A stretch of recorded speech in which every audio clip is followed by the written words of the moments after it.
जिन जिन जो जोश खरोश से मेरा परिचय दिया है, शायद उस काबिल का नहीं हूं। एक कहा जाता है कि जैसा होता है, बड़ा है सबको बड़ा समझता है।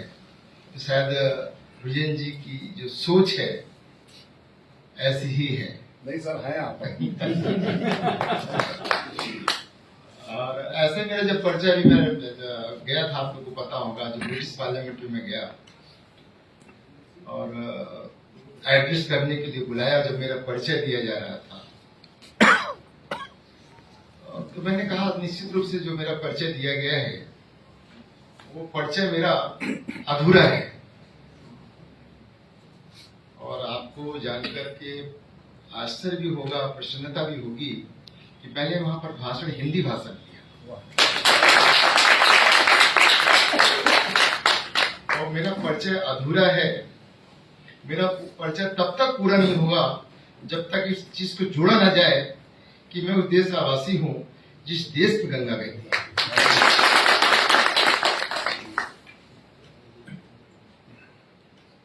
गाय, गंगा और गीता जहां की संस्कृति है और हर बाला देवी की प्रतिमा, बच्चा बच्चा राम है, ऐसा मेरा देश है भारत।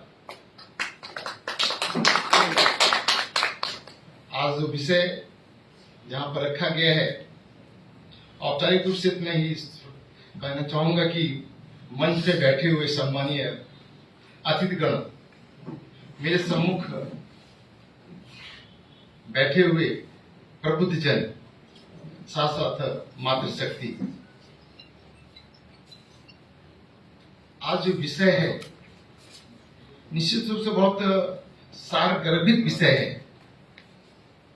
और जब मैं यहाँ बैठा हुआ आपकी संख्या या फिर अल्प संख्या को देख रहा था, कम संख्या को देख रहा था, तो मुझे विश्वास ये हुआ कि आपने जो समय चुना वो कहीं गलत तो नहीं चुना। हाईकोर्ट संडे है, आजकल करते क्या है लोग कि भाई आज धरना प्रदर्शन देना है तो बीच चौक में चलो भाई, फिर वहां जाम लगेगा, अपने आप भी लोग दिखाएंगे देखिए इतने लोग इकट्ठे थे। लेकिन ये चीज आपके साथ नहीं है, आपको भीड़ इकट्ठी नहीं करनी है। आपको निश्चित रूप से सही लोग जो आपकी बात को सुन सकें, आपके विचार को सुन सकें, ऐसे लोगों का एकत्रीकरण है। विश्व हिंदू परिषद जो कि राष्ट्रम सेवक संघ का अनुषंगिक क्षेत्र है, इस क्षेत्र में काम करने का, जिसकी अभी 1925 को पूरे 100 वर्ष पूरे होने जा रहे हैं। और इसी का क्रम है कि सब चीजें जो इस देश के लिए आवश्यक है, देश को एक करने के लिए आवश्यक है, वो हमें कदम उठाना चाहिए। उस कदम पर आप लोग भी अग्रसर हैं, ये देख करके सुन करके मन बड़ा प्रसन्न है। जो आज का विषय है यूनिफॉर्म सिविल कोड, ये बड़ा समझिए तो बहुत अच्छा विषय है, ना समझिए तो बहुत नीरस विषय है। तो इसलिए थोड़े समय पे बोलूंगा। मुझे पता है कि आप लोग मॉर्निंग से यहाँ पर हैं, कृपया अपना आंख मत बंद करिएगा, थोड़ा सा विषय आप लोग उसको सुनिएगा।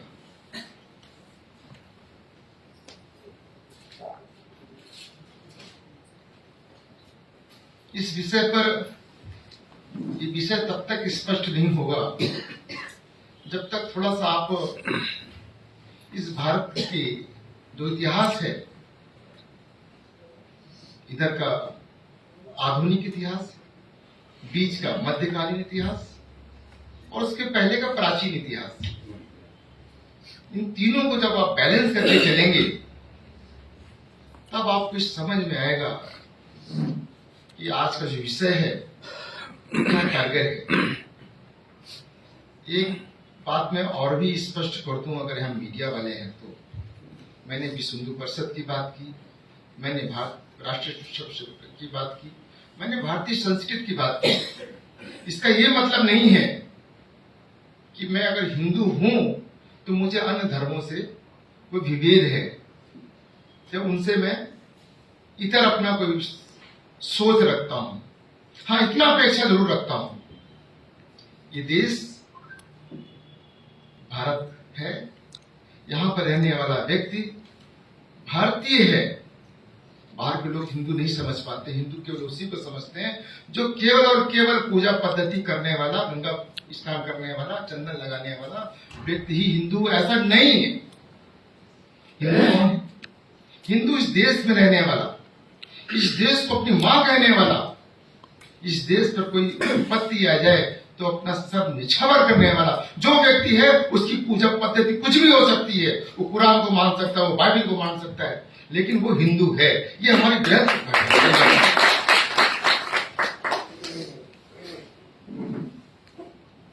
भारतीय नागरिक संहिता ये विषय लेकर चला कि जब देश एक है, संविधान एक है, तो कानून एक क्यों नहीं है? ये ठीक है कि समय के साथ साथ बहुत से कानून बने, हिंदुओं के लिए पर्सनल लॉ बने, मुसलमानों के लिए बने, यहूदियों के लिए बने, पारसियों के लिए बने। आपके अपने सबके सब पर्सनल लॉ उनके हैं, व्यक्तिगत कानून उनके हैं, वो उनके कस्टम पर आधारित हैं, रीति रिवाजों पर आधारित हैं। उस पर इंटरफेयर नहीं कर रहे, उस पर ये देश इंटरफेयर नहीं चाहता, हस्तक्षेप नहीं चाहता। हम सब सती से विवाह करते हैं, हम 7 फेरे लगा लेते हैं। हम आपसे अपेक्षा नहीं करते हैं कि आप भी 7 फेरे लगाएं। हम आपसे अपेक्षा नहीं करते कि आप भी चंदन लगाएं। हम आपसे अपेक्षा नहीं करते हैं कि आप भी गंगा में स्नान करने जाएं। लेकिन हम आपसे ये अपेक्षा तो जरूर करेंगे, ये देश की जो संस्कृति है, इस देश के जो महापुरुष हैं, इस देश का जो ईश्वर है, उसका कोई निरादर करने का आपको अधिकार नहीं है। ये देश में आप हैं, हम ये नहीं कहते कि देश केवल हमारा है, आपका भी देश है। आपने भी बहुत कुछ योगदान दिया है इस देश को स्वतंत्र कराने में, तो हम इससे पीछे नहीं हटते। लेकिन यहाँ की संस्कृति, यहाँ के पेड़ पौधे, यहाँ की वनस्पतियां, यहाँ के लोग, खासकर उस लोग में नारी, जो विषय आएगा अभी, तो विषय तो केवल फैमिली का ही है। अभी आपको विषय स्पष्ट होगा कि ये जो संहिता है, इसमें हम केवल इसी को लेकर क्यों चल रहा है, तो उसमें केवल फैमिली डिस्प्यूट की बात है, बाकी अन्य सिविल डिस्प्यूट है उसकी कोई बात नहीं है। तो वो नारी जिसमें कि हमारे ही शास्त्रों में, हमारे ही वेदों में उसको देवी का दर्जा दिया गया है, तो नारी पूजन तथा रमन्ते देवता, ऐसा हमारे यहाँ कहा गया है, तो इसका निरादर नहीं कर सकते। आप ये नहीं कह सकते हैं कि साहब हमारे यहाँ तो 4 पत्नियां रखने का अधिकार है, हमारे यहाँ तो हलाला का अधिकार है, हमारे यहाँ 3 तलाक बोल दीजिए इसका अधिकार है, हमारे यहाँ स्त्रियों को मेंटेनेंस न देने का अधिकार है, हमको कोई गोद लेने का अधिकार, उनको संपत्ति में नहीं है, इस प्रकार अधिकार है। ये अधिकार नहीं चलने वाला। ये अधिकार इस देश में एक कानून बनाने की बात करता है। ये कोई बात केवल विश्व हिंदू परिषद नहीं करता है, राष्ट्र सेवक संघ नहीं करता है, कोई हिंदू समुदाय नहीं करता है। इसकी पहल इस देश का शीर्ष न्यायालय भी करता है। शहना बानो साहब बानो का केस आया, आप सब उससे परिचित हैं। उस समय शीर्ष न्यायालय ने पाया ये गलत है, 73 वर्षीय महिला को आप तलाक करके और छोड़ दें, वो बेसहारा छोड़ दें उसको, आप कोई उसको गुजारा भत्ता ना मिले, उसकी ना मिले क्योंकि मुस्लिम पर्सनल लॉ में गुजारा भत्ता की बात नहीं कही गई है। सुप्रीम कोर्ट ने कहा इसको हम नहीं मानते हैं, और खारिज कर दिया कि नहीं, उस स्त्री को भी गुजारा भत्ता मिलना चाहिए। लेकिन तत्कालीन सरकार, उस पर ऐसा दबाव पड़ा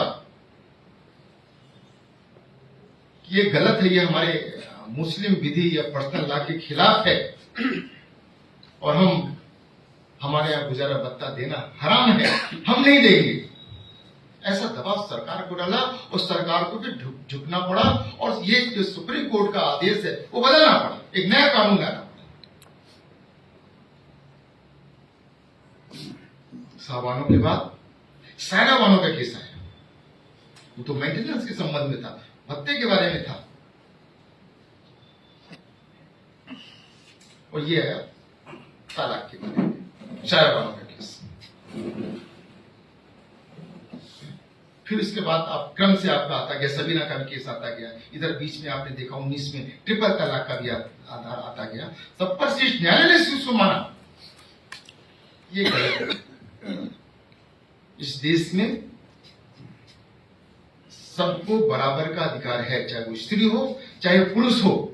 कोई ये कहकर के आगे नहीं बढ़ सकता या भाग नहीं सकता है कि साहब हमारे पर्सनल लॉ में ऐसी चीजें नहीं है, चाहे हिंदू लॉ हो, चाहे मुस्लिम लॉ हो, यहूदी लॉ हो या पारसी लॉ हो, हम इसको कहकर के भाग नहीं सकते। और शायद सब चीजों को ध्यान में रखते हुए संविधान जब बन रहा था, प्रस्तावना में जब प्रस्तावना की सभा थी, डॉक्टर अंबेडकर ने इस बात को रखा था कि कानून एक होना चाहिए, कानून अलग अलग नहीं होना चाहिए। सीआरपी से तो एक बन गई, आपकी भारतीय दंड संहिता तो एक बन गई, इंडियन पैनल कोड एक बन गया,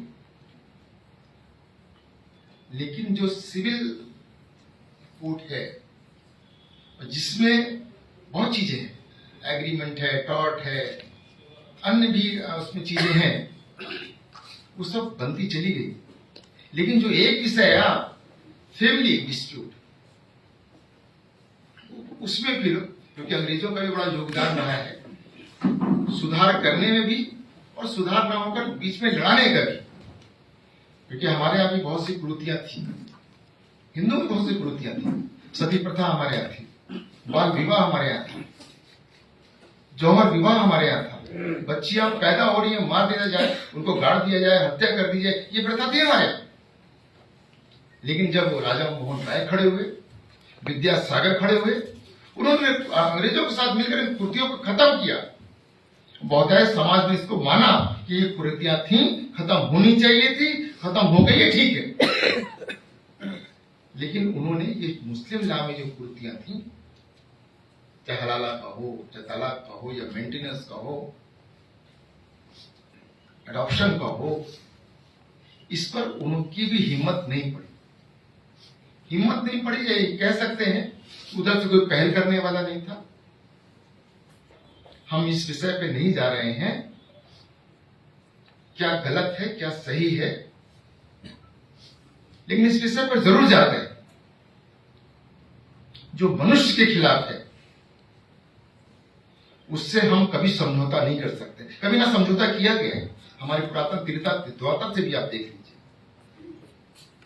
जब जो भी चीज मनुष्य के खिलाफ रही है हम आकर खड़े हुए हैं, और शायद यही कारण है कि आर्य श्रेष्ठ है ये माना गया है। हर कुरीतियों को हमने अपने यहां से निकाल फेंका है। तो आज ये कुरीतियां अगर आ गई है समाज में, अन्य किसी भी पर्सनल लॉ में, वो पर्सनल लॉ आपका केवल मुस्लिम नहीं है, वो आपका पर्सनल लॉ यहूदी हो सकता है, पारसी हो सकता है। अगर कमियां हैं तो दूर क्यों नहीं होनी चाहिए इसमें? आप इसको बहुत सरल भाषा में समझ सकते हैं। अभी हाल में ही दिल्ली हाईकोर्ट ने भी इसको एक्सेप्ट करते हुए ये कहा, और ऐसी बहुत सी पिटीशन सुप्रीम कोर्ट में भी है जिसमें इस बात को बराबर उठाया जा रहा है, एक सिविल कोड बनना चाहिए, समान कानून बनना चाहिए। पहले तो ये कि जो आपके पर्सनल लॉ है आप उसमें से खामियां हटा सकते हैं तो हटा दीजिए, नहीं हटाते हैं तो एक समान कानून बनेगा, जो देश बनाएगा, जो सबके लिए एक होगा।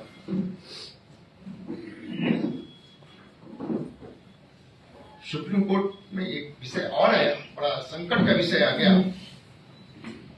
दिल्ली हाई कोर्ट में। एक जाति ट्राइब जाति होती है और हिंदू विधि से शादी हुई थी, हिंदू स्पेशल एक्ट से अंदर शादी हुई थी और फिर उसने तलाक देना चाहा अपनी पत्नी को।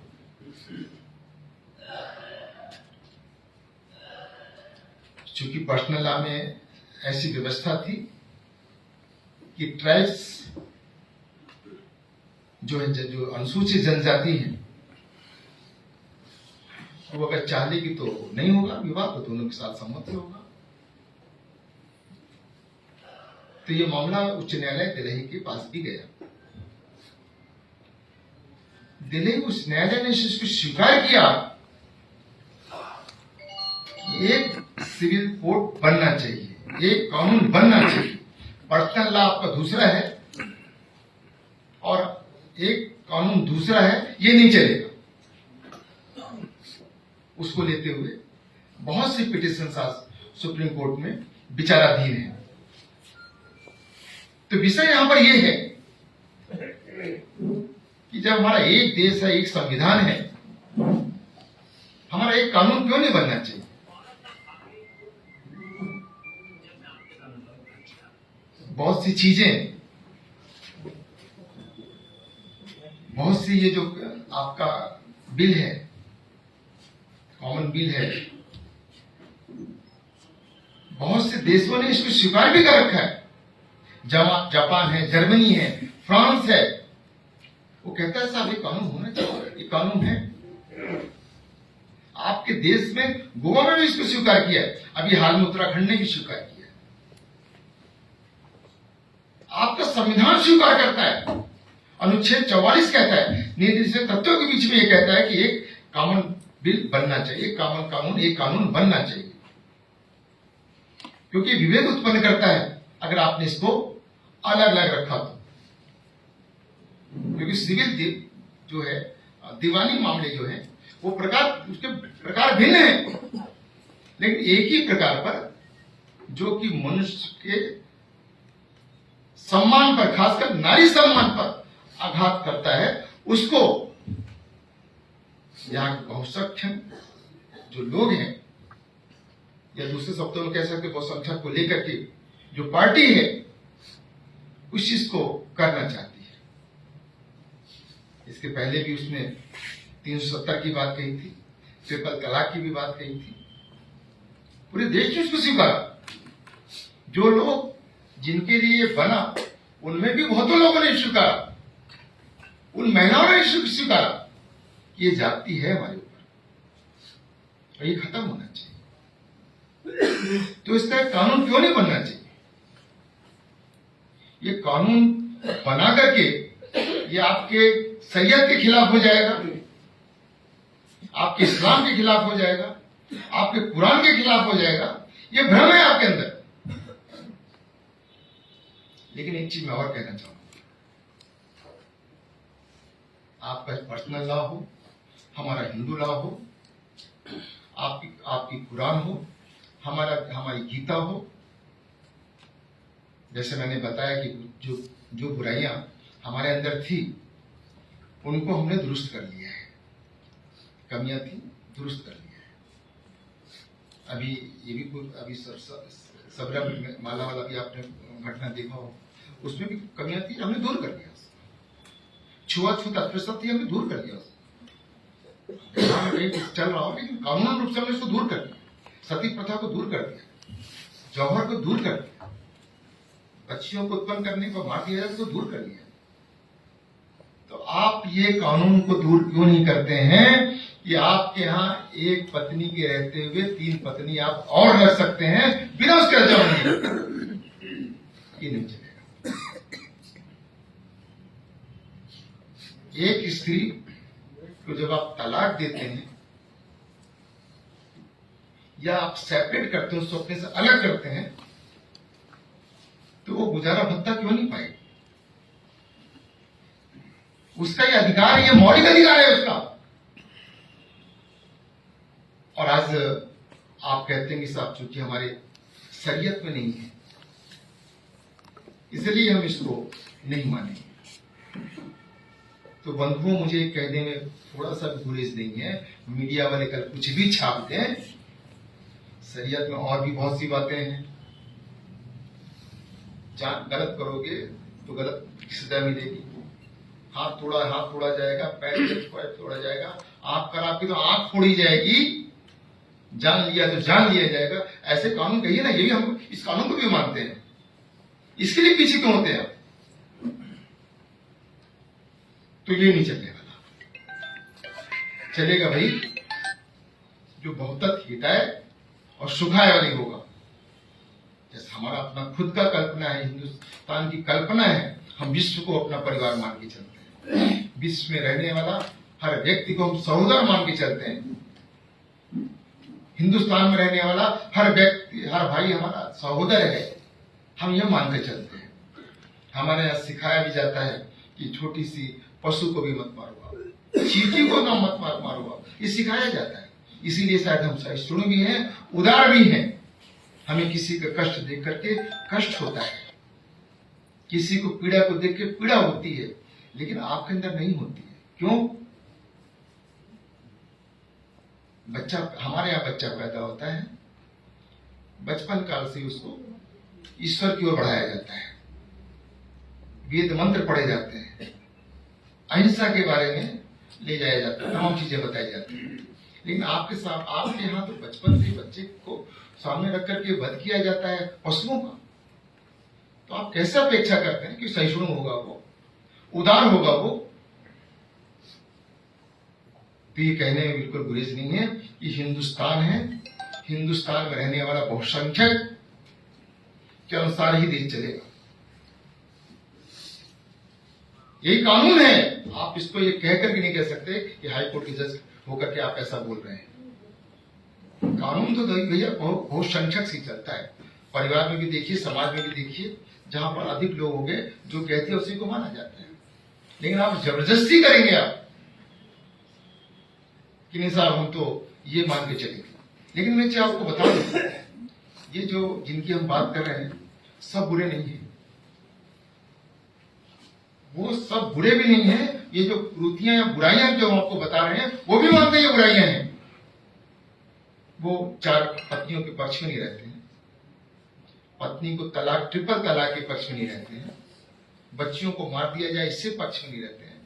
लेकिन जो कठमुल्ला है, जिसे कह लीजिए आप, शब्द गलत है लेकिन कहने में गुरेज नहीं है, क्योंकि वो देश के लिए घातक हैं, बिगाड़ने वाले लोग हैं, जनता को भड़काने वाले लोग हैं, देश आगे ना बढ़े इस प्रकार के लोग हैं। उनसे सावधान रहने की जरूरत है, क्योंकि ये जो कानून बिल है ये केवल और केवल उन पर्सनल लॉ में आई बुराइयां तक ही सीमित नहीं है। ये जब बुराइयां दूर होंगी तो निश्चित रूप से हमारा देश भी प्रगतिशील होगा।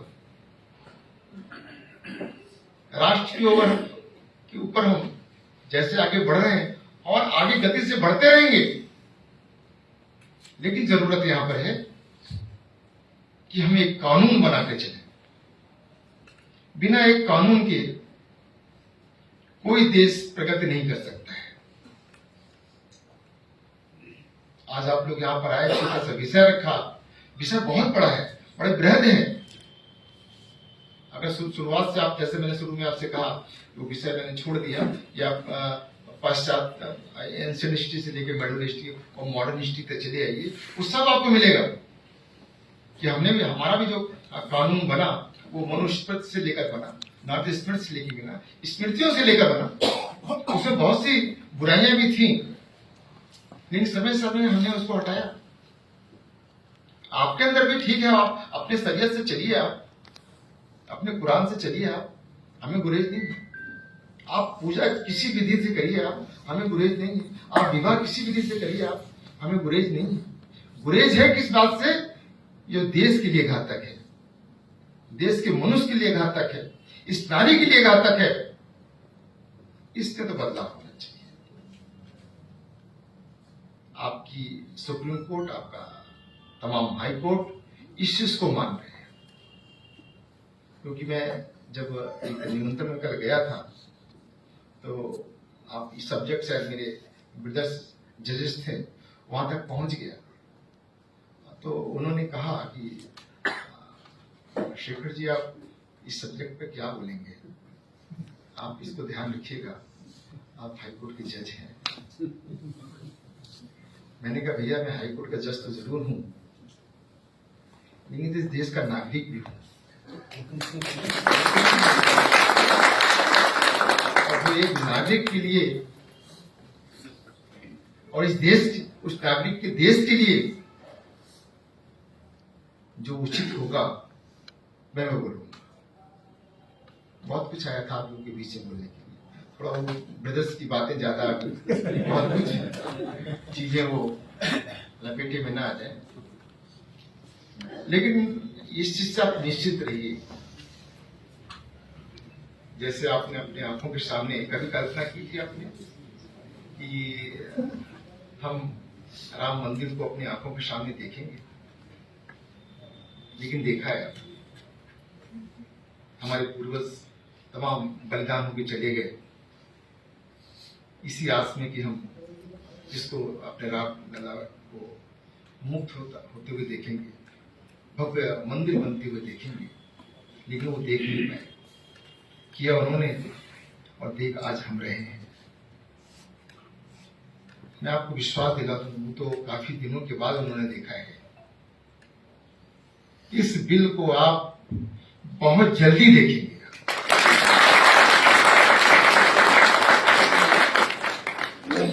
वो दिन दूर नहीं है जब ये बात सामने आ जाएगी कि एक देश है तो एक कानून होना चाहिए, एक दंड होना चाहिए, और इसको कितने भी छल करने वाले लोग हों, अपनी दुकानें चलाने वाले लोग हों, वो चला नहीं पाएंगे। और आप जिस विषय को लेकर, जिस शिक्षा को लेकर के यहाँ पर बैठे हुए हैं, ये हाईकोर्ट की ऐतिहासिक लाइब्रेरी है। आप क्रम से देख लीजिए इन कितने महापुरुष हैं यहाँ पर। इन महापुरुषों के बीच में मैं आपको बता रहा हूँ, और बता क्या रहा हूँ, दूसरे शब्दों में कहिए, इनके बीच में मैं शपथ लेकर के आपको कह रहा हूँ, ये देश निश्चित रूप से एक कानून लेकर आएगा और बहुत जल्दी लेकर आएगा। मैं आपकी व्यस्तता, आपका समय को बखूबी समझ रहा हूँ, इसलिए ज्यादा नहीं बोलूंगा। लेकिन मैंने आपको बताया, जब तक आप इस बिल को मॉडर्न मतलब आधुनिक, मेडुअल, मध्य और एंशिएंट प्राचीन, इन तीनों कालों को खंड में देखेंगे तो आपको इसकी महत्ता समझ में आ जाएगी, ये बिल क्या चीज है और क्यों जरूरी है। यह एक बहन गुजारा भत्ता पाएगी, एक बहन नहीं पाएगी, ये तो विभेद हो गया, कॉन्स्टिट्यूशन के खिलाफ हो गया ये।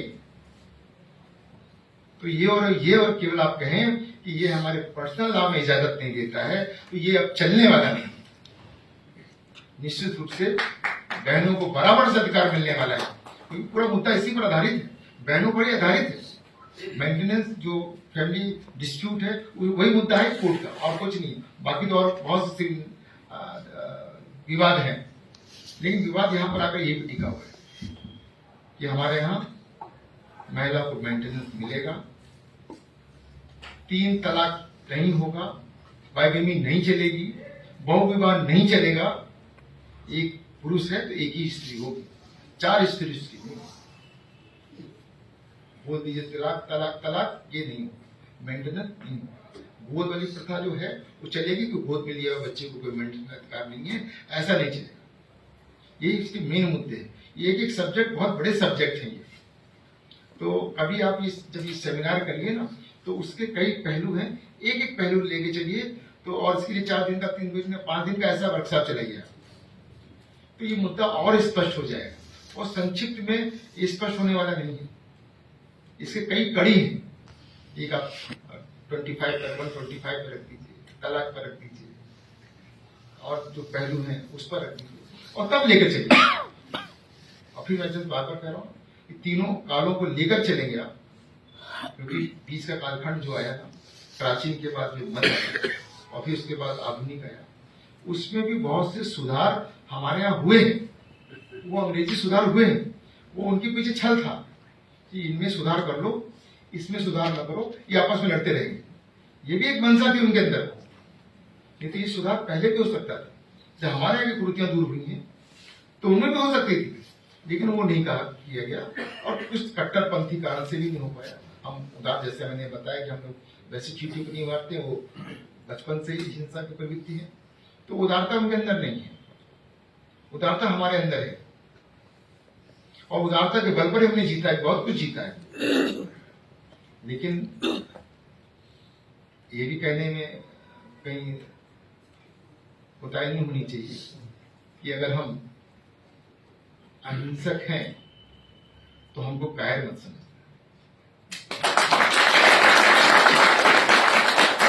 हमने समुद्र से 3 दिन तक विनय किया है, चौथे दिन हमारी पटंचा चढ़ गई,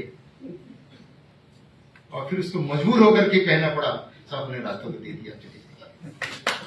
तो यही मौका आने वाला है कि रास्ता अपने आप आपको मिलेगा, लेकिन आपकी शक्ति ऐसी बनी रहनी चाहिए। अपने बच्चों के अंदर भी संस्कार डालिए कि सबसे पहले अपना देश है, सबसे पहले हम जिस पूजा पद्धति को करते हैं, जो हमारे पास महापुरुष हैं वो हैं, बाकी चीज तो बात की चीज है। आप वकील हो सकते हैं, आप व्यवसायी हो सकते हैं, आप छात्र हो सकते हैं, लेकिन आप, जैसे मैंने बताया, आप हिंदू पहले हैं। और हिंदू कोई संकीर्ण भाषा नहीं है, जैसे मैंने बताया। इस देश में रहने वाला व्यक्ति कोई भी हो, पूजा पद्धति उसकी कुछ भी हो सकती है, वो गर्व से अगर कहता है कि ये मेरी माँ है, धरती मेरी माँ है, मैं इसका पुत्र हूं, तो वो निश्चित रूप से हिंदू है, ऐसा कुछ नहीं। ये स्वामी विवेकानंद जैसे महापुरुष क्या इस प्रकार के शब्द बोल करके गर्व से कहो हिंदू है, क्या उनके अंदर विवेक नहीं था कि हमको ये नहीं बोलना चाहिए?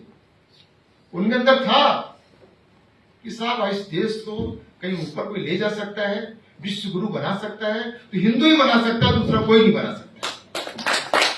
तो ये जो आपके अंदर की उत्कंठा है, इच्छा है, इसको कभी मरने मत दीजिए। नहीं तो एक शब्द कह करके, दो वाक्य कह करके अपनी बात खत्म करूंगा कि ये जो जीजा विषा आपके अंदर है, जो इच्छा आपके अंदर है, प्रबलता आपके अंदर है, अगर कहीं आपने इसको सुप्त कर लिया तो ये बांग्लादेश और ये तालिबान बनने में देर नहीं लगेगी।